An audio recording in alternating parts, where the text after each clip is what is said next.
and power. David Icke explains how he sees the Federal Reserve rigging the so-called business cycles. Stage one, it's like throwing a fishing line out. Stage one, you put lots of money, units of exchange, into circulation. You do this by pushing interest rates down, by making lots of loans. This is the part of the cycle we call a boom. Because there's lots of units of exchange in circulation, there's lots of money changing hands. That generates lots of economic activity.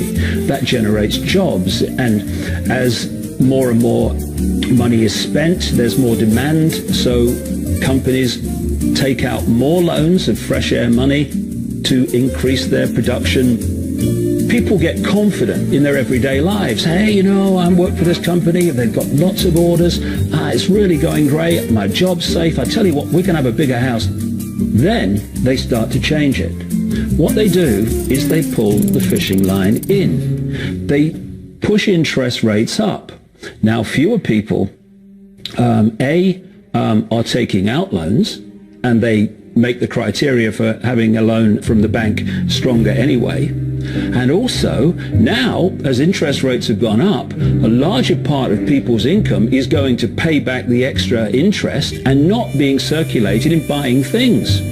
Suddenly, there's nothing like as much money in circulation, and therefore, fewer things are being bought. Companies start to go down in terms of their profits. They start to shed jobs, and they start to go out of business.